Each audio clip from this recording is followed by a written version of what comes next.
And now, as you beautifully already positioned, I'm going to arrive with a tree in your clearing now, which could be the log floating alongside you in the Atlantic. But on the camel trail, I'm now going to arrive with a tree, and then I'm going to shake your tree to see which storytelling apples fall out. Yeah. How do you like these apples? Yeah. And this is where you've been kind enough to have thought about 4 things that have shaped you, 3 things that inspire you, 2 things that never fail to grab your attention. And when we get there, I'll talk about squirrels. What are your 2 monsters of distraction? 2 things that never fail to distract you. And then the one, Mike Coulter, is a quirky or unusual fact about you we couldn't possibly know about you until you tell us.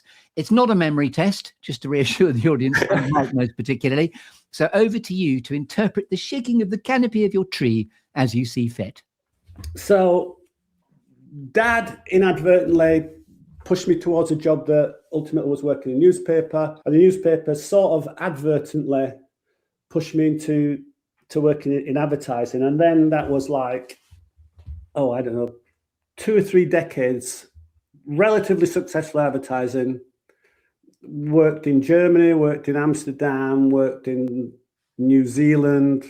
Most of the work was in London, in advertising agencies in London, agency in London, and in Scotland, one of the great agencies that should have been in London called the Leith Agency. Anyhow, so this is a massive fast forward to 2015, 16. Massive fast forward. This is, 25 years, 30 years. And I worked for the Do Lectures then. Started working for the Do Lectures in 2015, 16. And I write a thing called the Side Project Report, which is about the power of side project we touched on. And one of the things I write about in the Side Project, I do a chapter on what's called behaviour design. I'd been aware for a year, I'd probably been aware for about 2 or 3 years about a professor at Stanford University called BJ Fogg, who'd been one of the most influential voices in Silicon Valley in the early days of PayPal and LinkedIn and Facebook and Apple. When social media kicked in 2007, BJ Fogg was active at Stanford University. And he'd been very influential in the early days, not so much in more recent years, because he feels quite rightly that Silicon Valley and a lot of the apps have become very dangerous in terms of mental health, in terms of the way that they hijack so much of all our time, not just kids, but kids, maybe they've got a bit more, maybe they're a bit more malleable in terms of the parallel in Frankenstein. We have created a monster, and you're reporting on BJ. Exactly that. Exactly. It's exactly that. Yeah. So and the unpleasant addictive qualities, let's say, that we've all experienced by going down those rabbit holes and still do. And so BJ, his work these days is not to work with Silicon Valley, but actually to be the antidote to Silicon Valley.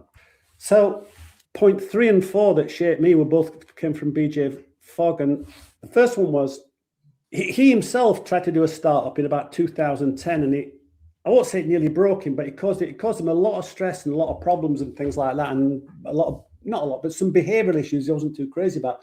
And he thought, this is madness. He's saying, I'm one of the world experts in how human behavior works, the psychology of influencing human behavior, which, as I say, been doing in Silicon Valley.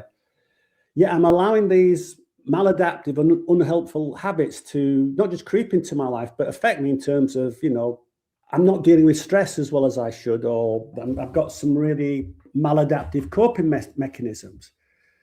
Surely, if anybody can figure out a way or a methodology or a set of models and methods to build strong, robust, positive habits in their life, it's me. So he went back to the drawing board, and just for himself, he designed this method that became known as the Tiny Habits method. Yes. Built on his decades of research about how to influence human behavior. And lo and behold, if it didn't have a wonderful, positive outcome for him, and he got himself back on track. So buoyed by this, he shared it with friends and family. Then he started sharing it with his students. He had a thing called the Behaviour Design Lab at Stanford. He started sharing it with his students. And lo and behold, lots and lots of people around him, not least himself, are living happier, healthier, more fulfilled lives based on this model, which he called the Tiny Habits method. Yes. I'm writing this report for the Do Lectures, and I kind of knew about the Tiny Habits method, but I'd never take it seriously. So I'm writing about BJ and Tiny Habits, and I think, right, you know what? I've got this brief to write this side project report, And it's come at a time in my life when I actually needed the money. I needed the work. The brief was fantastic. David Hyatt wrote the brief. It's a fantastic brief. I really want to do the brief. And it was, working with the Do lectures. And how did you meet David to even get alongside him in that way? That's a slightly longer story. It's a relatively interesting story. Rather than break the flow here, Chris, I will come back to that if we time it. I'll tell you how do I make Dave Hyatt, because I think that's instructive in itself. But thank you for flagging that. So I got this brief on, but here's the thing: to actually really do a great job on it, I had to be on my A game. And at that time in my life, I wasn't even on my F game. It was everything I wanted, and it came at the worst possible time. Usual stuff. I was stressed out. I was drinking too much. I wasn't getting on with the missus. All that's human stuff that comes at the wrong time when you least need it was there. And the paradox is, I'm writing about this guy, BJ Fogg. It happened to him, a few years before. I'm writing about that. So I thought, I need to take this tiny habits thing seriously. So I'm writing the side project report, and I rename it in my head. Mike, you're going to do the side project. And that is learn tiny habits, take it really seriously, and apply it to this project. And I did that.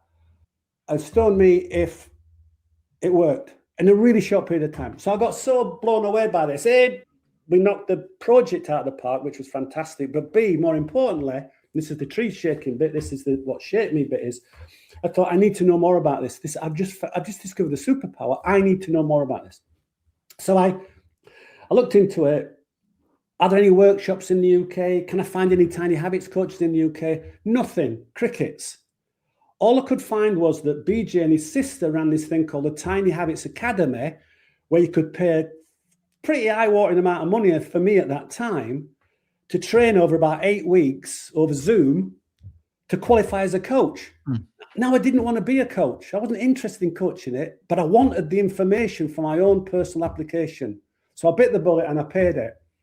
And because it was in California and it was done over Zoom, well, actually, I think it was done over Skype in those days. It was 4 p.m. Class started every Tuesday, but 4 p.m. California time. So I started class at midnight every Tuesday night. So again, it was another indication about my level of motivation to do the thing. I wasn't being externally motivated. I wanted this thing. Yes. So that's what I did. So I trained in that and I qualified as a tiny habits coach. And to this day, it's amazing. And funnily enough, I did then over time, because I thought, well, just don't keep it to yourself. I did and still do occasionally teach it primarily to creatives like me and say, I was stuck. This is what I did. It might help you. Do you want to hear about it? Yes.